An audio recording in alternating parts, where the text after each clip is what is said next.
daripada para peternak yang dengan simpelnya, dengan mudahnya menghitung omset harian dikurangi pakan, langsung menentukan, wah itu penghasilan saya harian saya, dan ini untung bersih saya. Salah besar. Halo Sobat Peternak Puyuh Jambi, kembali lagi bersama saya Fauzan dari Rumah Puyuh Berkah. Salam sehat, salam sukses selalu buat teman-temanku, buat kawan-kawanku di seluruh Nusantara ataupun di seluruh dunia yang mengikuti atau menyaksikan daripada channel Rumah Puyuh Berkah, terkhusus yang menyaksikan video ini. Salam sukses dan salam sehat selalu dari Provinsi Jambi.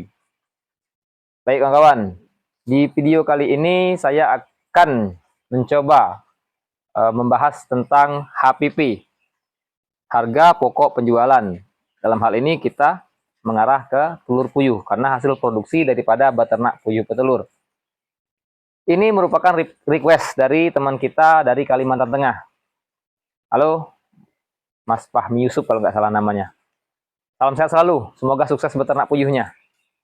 Nah, dari Jambi selalu mensupport kawan-kawanku sekalian dimanapun berada yang mau belajar beternak burung puyuh, yang mencoba berwirausaha untuk menambah penghasilan demi meningkatkan ekonomi keluarga. Jadi HPP atau harga pokok penjualan. Nah, itu harga pokok penjualan kawan-kawan, HPP itu. Dalam hal ini untuk telur puyuh. Sebelum ke sini, saya ingin mengajak teman-teman melihat dulu nih, supaya menambah semangat belajar beternak burung puyuhnya. Mari kita lihat di sini burung puyuh saya yang berusia 6 minggu. Hari ini masuk ke hari ke-43. Nah, ini kawan-kawan, ini ada 320 ekor. Ini masih saya tutup kawan-kawan, bisa dilihat di sini masih tertutup. Nah, ini masih tertutup. Nah, ini masih tertutup, itu ada telurnya kawan-kawan. Ini semuanya masih tertutup. Masih saya pasangi kayu. Pindah ke sini di umur 3 minggu. Sengaja belum saya buka, karena telur ini masih kecil dan juga masih ada puyuhnya sebagian yang agak kecil, masih bisa lolos kalau dibuka kawan-kawan. Tetapi di usia 6 minggu ini, sudah dijamin nggak akan lolos lagi nih, nggak ada yang lolos lagi.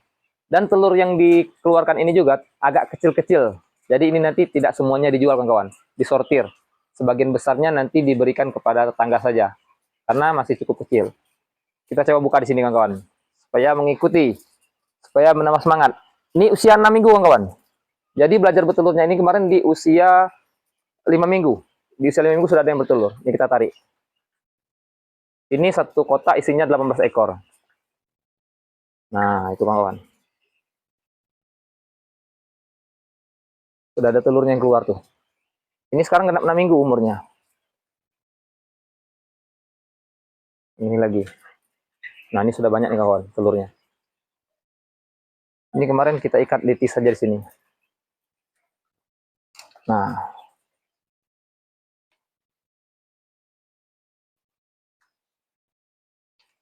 kita tarik dulu.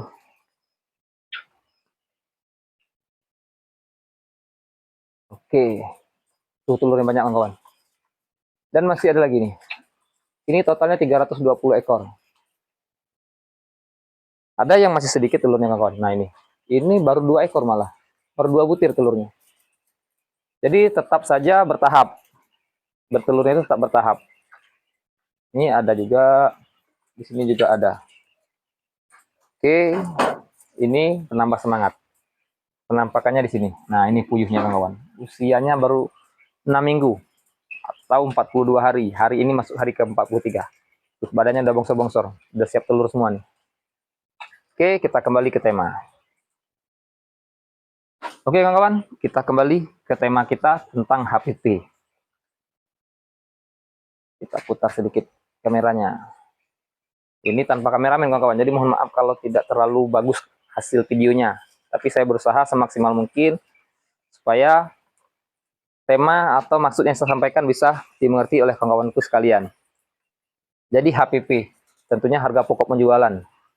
Jadi HPP ini sangat penting untuk kita ketahui supaya usaha yang kita lakukan atau perdagangan kah, produksi kah, itu menghasilkan profit kawan-kawan. Karena tujuan kita ya mencari untung. Oke, kita mulai. HPP harus menghitung biaya produksinya kawan-kawan, baru ketemu harga pokok penjualan.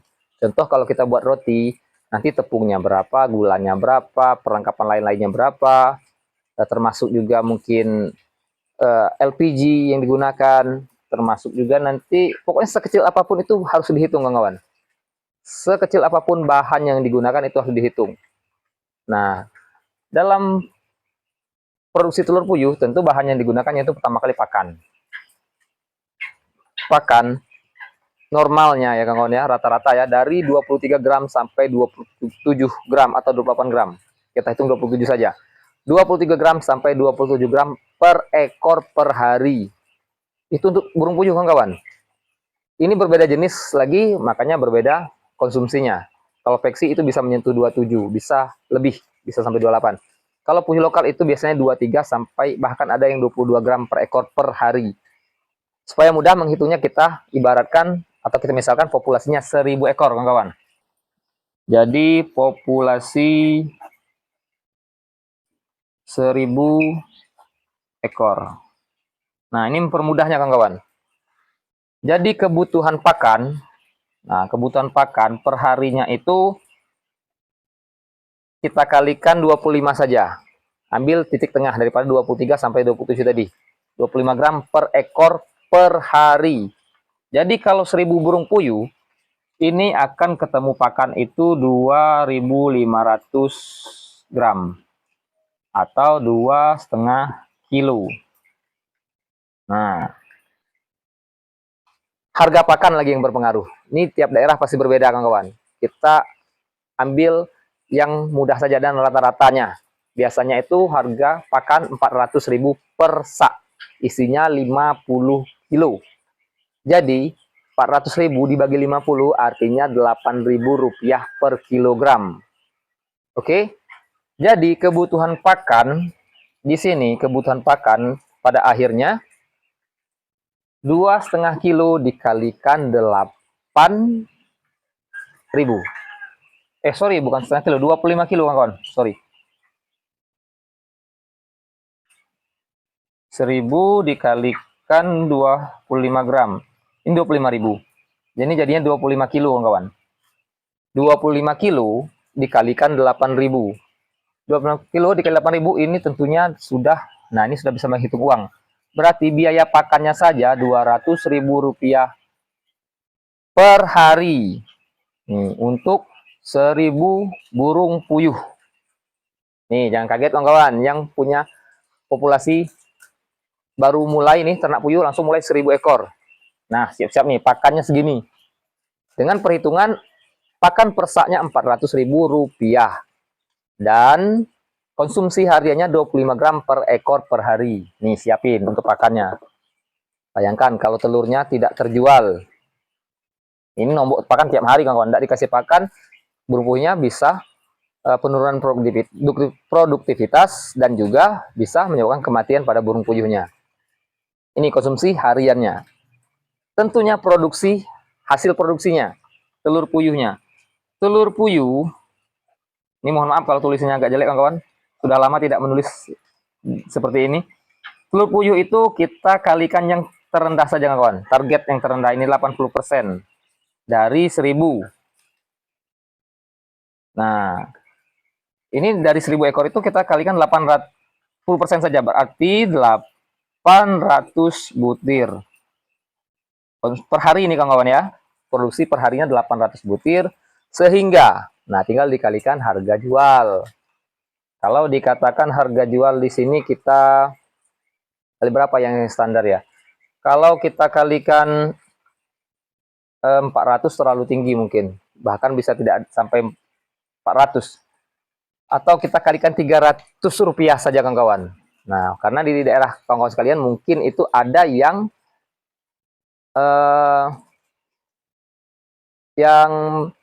menjual ke pengepul, jadi harganya bisa lebih murah. Ini kalau dikalikan 300 butir, Rp300, 3 kali 8, 24, artinya 240.000. Ini dikali 300, artinya penghasilan kita di sini Rp240.000 per hari. Omsetnya, potong pakan tinggal 40.000. Kan sangat tipis. Jadi hati-hati beternak burung puyuh, kalau tidak pas manajemennya, tidak pas perhitungannya, dijamin gagal. Nah, ini kalau kita kalikan 300, tentu dengan harga pakan 400, kita jangan sampai jualnya 300, kawan. Harusnya 400 juga. Harga 400.000 per sak, jualnya juga Rp400 per butir. Itu ketemu nanti.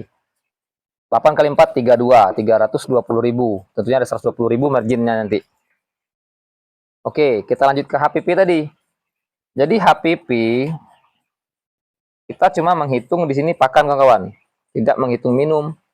Tentu butuh listrik untuk menghidupi mesin untuk mengisi air minum.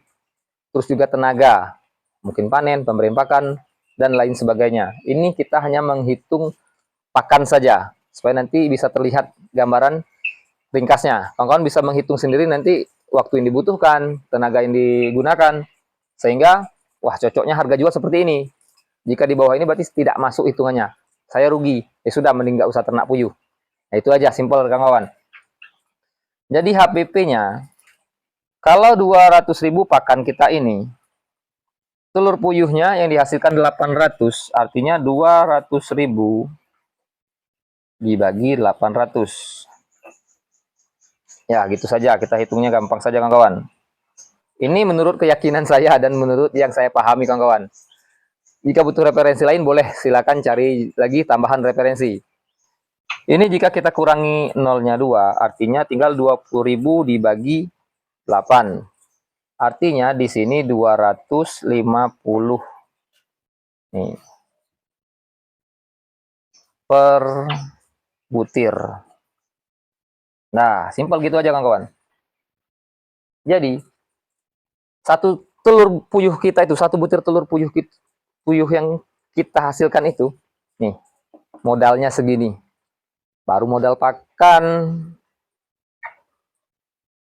Jadi kalau jualnya sama dengan ini atau di bawah ini, dipastikan salah, sangat salah, bahkan bisa menyebabkan bangkrut. Dipastikan beternak puyuhnya gagal kalau pasarnya segini. Jadi pasar yang ideal berapa? Tentunya minimal tadi 300. Kita masih dapat 40.000 per hari. Ini bisa untuk listrik, bisa untuk transportasi, bisa untuk tenaga yang digunakan, waktu yang digunakan. Ya katakanlah sekitar 10.000, kita katakan 10.000 saja untuk lain-lain biaya pengeluarannya. Pasti masih 30.000 per hari dengan minimal harga jual Rp300 per butir, karena HPP kita Rp250 per butirnya. Tapi hati-hati, kawan-kawan, jangan langsung menghitung ini HPP, ini harga jual, langsung wah untung saya nih segini, untung saya bisa dihitung otomatis.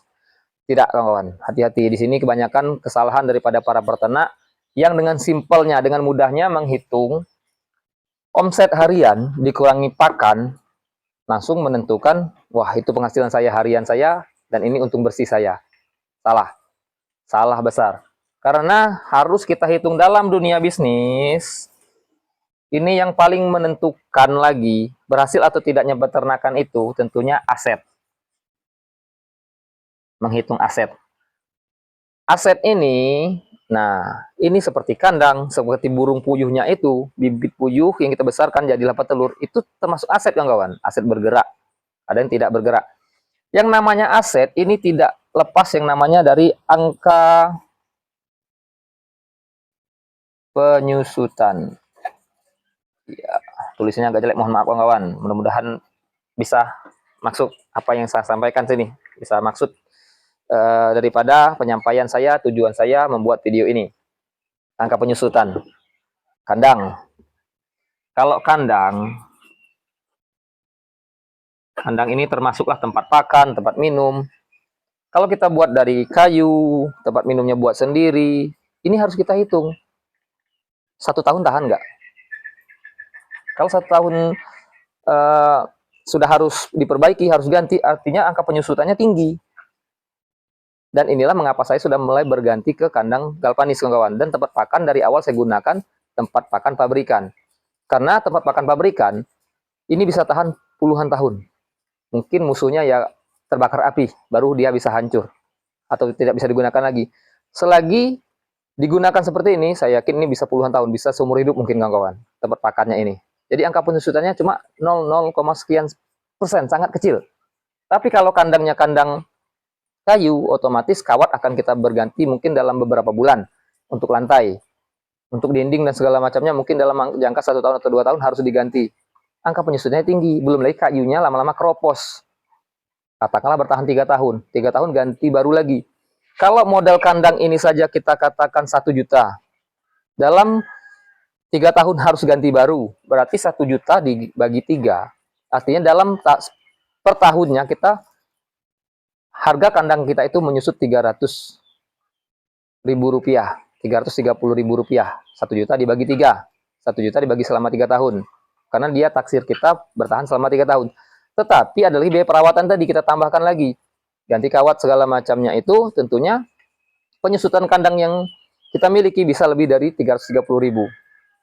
Berbeda kalau kandang galvanis, kandang besi.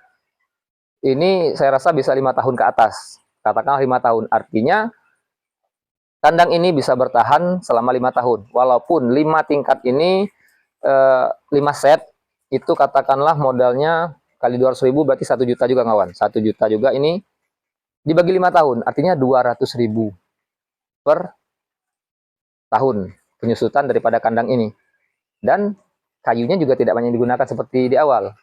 Tentunya tidak dikenakan lagi biaya perawatan, mengganti lantai, ganti kawat lantai, ganti kawat dinding, nggak ketemu. Nah, di sini kawan-kawan harus berhitung angka penyusutan. Kenapa kok orang-orang sukses itu, orang-orang kaya itu lebih memilih barang branded atau barang mahal? Karena dia menghitung masa penyusutannya, kawan-kawan. Angka penyusutannya dihitung. Belinya sekali, tahannya lama. Nah, dan kebanyakan peternak-peternak yang pemula atau yang awam, ini yang penting ada saja, yang penting kan fungsinya. Tetapi angka penyusutannya harus dihitung. Oke, selain kandang, burung puyuh tadi. Burung puyuh ini tentunya ada kematian. Nah, dalam 1.000 ekor tadi, dalam 1.000 ekor ini, katakanlah bertahan selama 1 tahun masa produktif. Ini tentunya akan berturun terus jumlahnya, kawan-kawan. Bisa katakanlah kita hebat dalam mengurusnya, kematiannya kecil. Kematiannya selama dalam 1 tahun itu 200 ekor. Nah, dalam 200 ekor dalam 1 tahun. Artinya, kalau kita hitung per bulan lagi, 200 ekor dibagi ke 12 bulan. Artinya setiap bulan kematian burung puyuh kita itu ada di angka mungkin sekitar 15. Kalau 20 kali 12 240. Ya mungkin sekitar 15 sampai 18 ekor kematian per bulan. Tentunya 1.000 ekor ini di Januari 1.000 ekor, di Februari nanti kita hitung lagi dia dikurangi 15 sampai 18 ekor. Terus Februari kurang lagi. Tentunya konsumsi pakan berkurang karena jumlah puyuhnya berkurang. Kemudian hasil telur yang ada ini, hasil telur produksinya tentu juga ikut berkurang.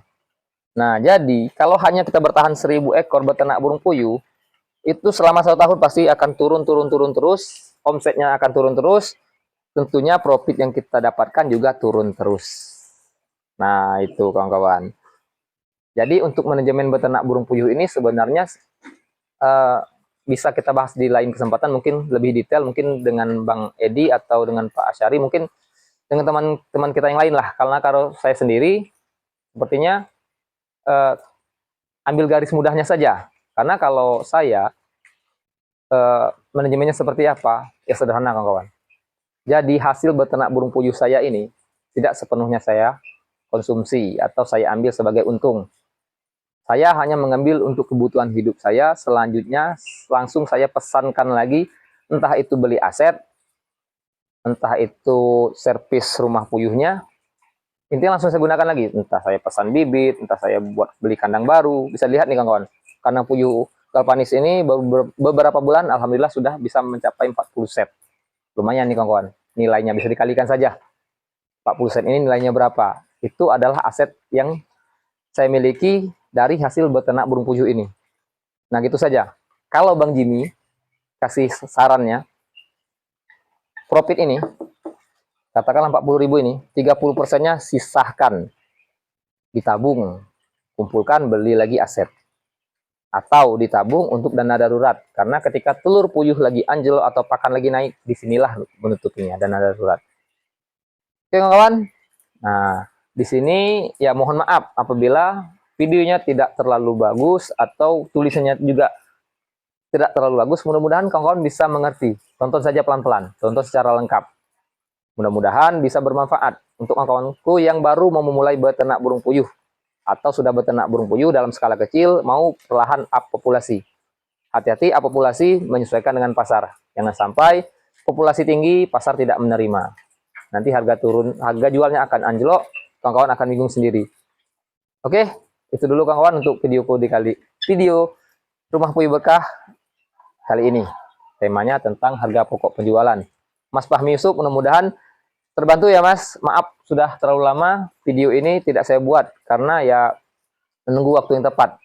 Mudah-mudahan membantu dalam proses pengembangan beternak burung puyuhnya. Salam dari Jambi untuk temanku di Kalimantan Tengah. Juga untuk teman-temanku di seluruh Nusantara. Baik kawan-kawan, terima kasih banyak atas perhatiannya. Ayo beternak burung puyuh itu asik.